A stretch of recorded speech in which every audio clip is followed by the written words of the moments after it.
La parole est à Monsieur Maurice Leroy. Merci, Monsieur le Président. Mes chers collègues, Monsieur le Premier ministre, avant-hier au Sénat, avec le Président de la République, vous avez lancé la Conférence nationale des territoires. C'est une excellente initiative que les députés constructifs saluent, de même que je me réjouis de voir relancer l'ambition initiale du Grand Paris, notamment pour renouer avec l'axe Seine et pourquoi pas, Monsieur le Premier ministre, faire du Havre le port du Grand Paris. Oui, il y a nécessité de recréer une relation de confiance entre l'État et les collectivités territoriales.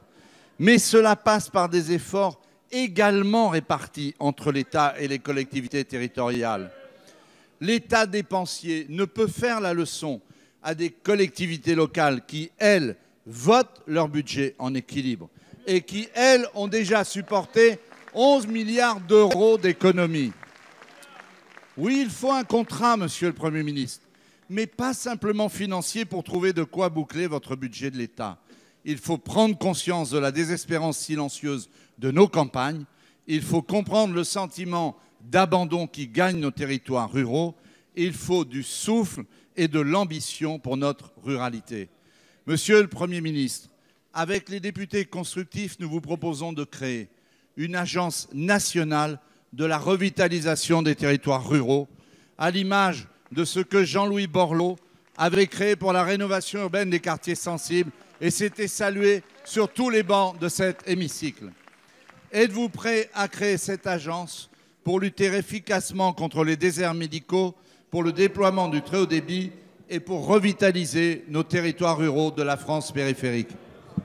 Merci, Monsieur Leroy. La parole est à Monsieur le ministre d'État, ministre de l'Intérieur.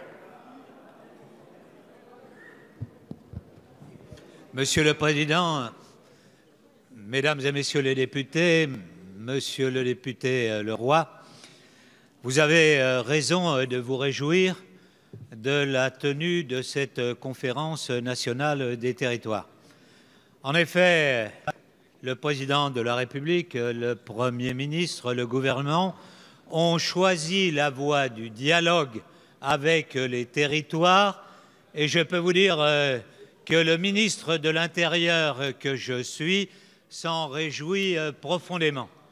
Je me souviens de la baisse des dotations globales de fonctionnement qui, effectivement, comme vous l'avez dit, était relativement importante. Et vous avez pu le constater, nous avons choisi une autre méthode. Faire en sorte que l'État et les collectivités locales participent ensemble à l'effort nécessaire. Et vous le savez, cet effort est nécessaire. Certains candidats, dans leur campagne électorale, avaient annoncé une baisse des dotations de 20 milliards. Ici, il s'agit de 13 milliards et 13 milliards qui ne se fera pas par baisse des dotations, mais par réforme de structure et par la volonté des collectivités locales elles-mêmes.